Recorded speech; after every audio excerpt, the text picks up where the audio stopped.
Let's do. Do you want to start with offense? Let's go offensive. And how do you want to do this? Jay, you know what? You've been here in a few days. Right. Let's start with your offensive X factor, the guy you're looking forward to having a major impact on the game. And you changed your pick. Yeah, my reading comprehension skills stink. I did the same thing. You and Jason did the exact same thing. When I was trying to multitask yesterday while I was getting ready for the 5 o'clock show on Channel 3, I glanced through what this was. That's exactly what I did. And I immediately said, oh, that's easy. And then as I was diving into it this morning to sort of build my case, I thought, wait a minute, I can't go that way because you specifically said no Myles Garrett as the X factor on defense, no Deshaun Watson as the X factor on offense. So I texted him Myles Garrett. Yeah, I texted Watson. He's the X factor, period, done, end of it. He's the X factor, not just for this game, but for the season. But I ended up changing it, and you guys are going to be surprised with who I went with. But I went with David Njoku. Okay. I think that he is the X factor in this offense this year, not wearing number 4. He's been paid like a top 5. He's been treated by management like he's a top 5. His numbers have never been close to top 5 production. This is a make or break year for a lot of people in this organization. We've gone through that. DePodesta, Stefanski, Andrew Berry, on and on and on. This is the year. But number 85 has got to produce like a top 5 tight end. End of it, full stop, period. He has to have an 8-catch, 90-yard, 1-touchdown game Sunday against the Bengals because I think if he is involved in the offense, I think it opens so many other things. So my X factor is David Njoku. Got to have a big game. I'm not mad at that. Not mad at that. G, you're up next, by the way. I think I went with my man. Did I go with Nick Chubb? You did go with Nick Chubb. See, this is the crux of the season you're going to get all year. Somebody said, I forget who I was talking to, and somebody said this. They said, listen, no, it was Leroy. Shout out to Leroy. Leroy said, let's not act like Nick Chubb is regular. He's not.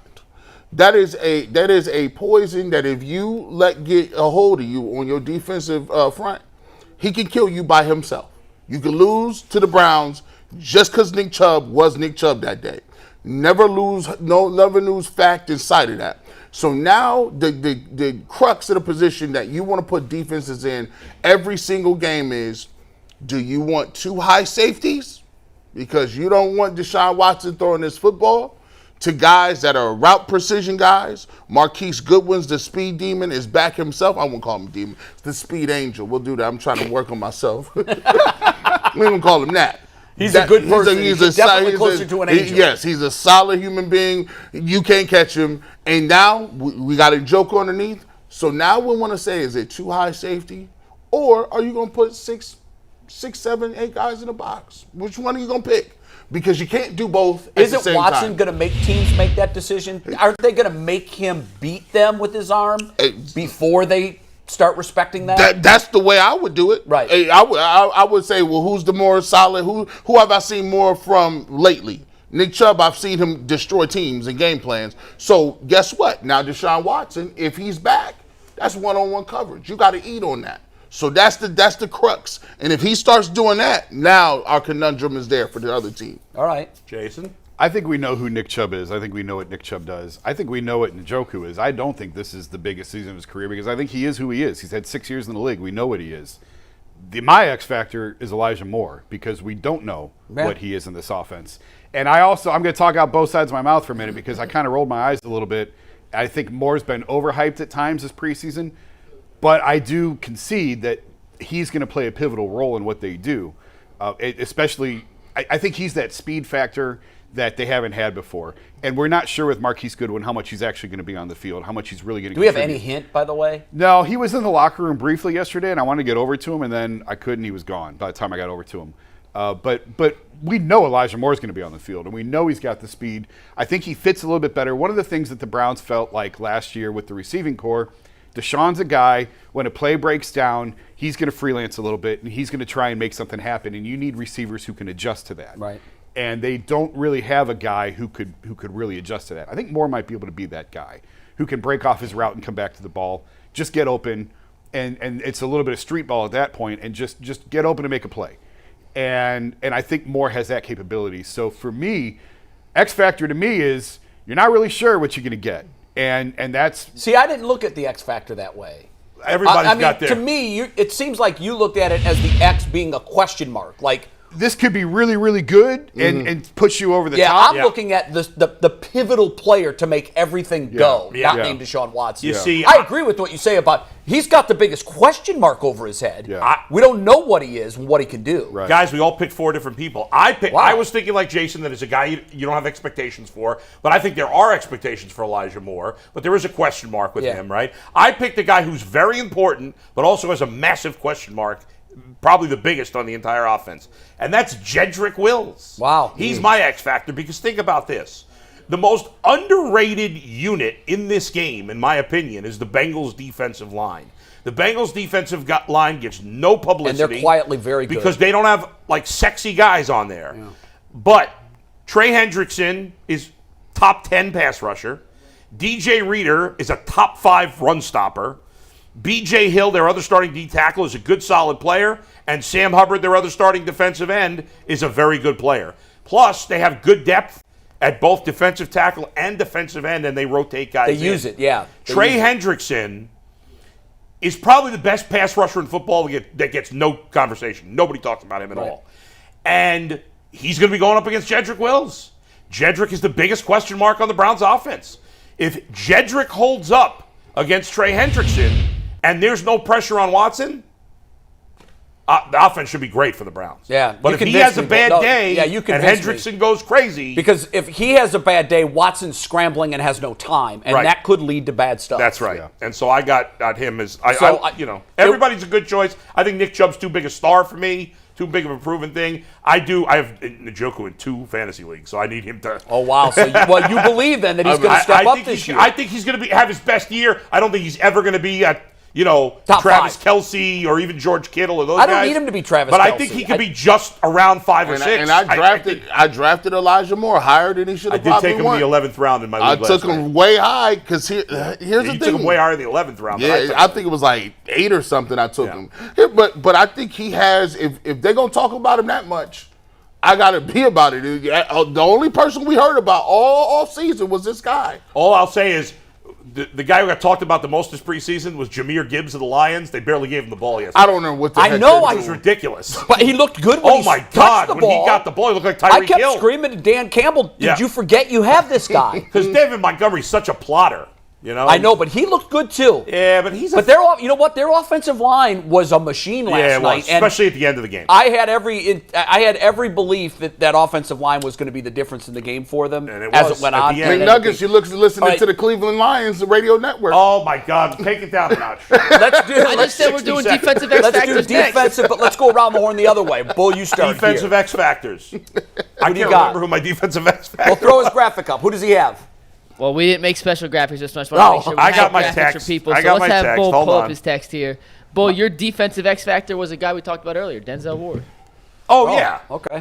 This is huge because Denzel Ward has been a nemesis to Joe Burrow like no cornerback in the league. You're right.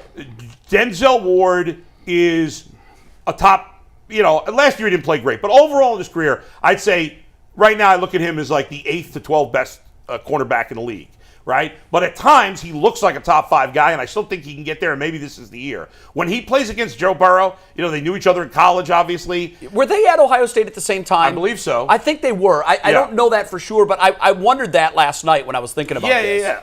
They must have been. Ward was drafted in 18, right? Yeah, and Burrow came out in 20. Yeah, they had to be Yeah. there. And Burrow had Right. obviously transferred, Right, so right, right. I think they were too. Yeah, they were there. He's his kryptonite, Bull. You're right. He has played so well against him. He's had such a good feel for him.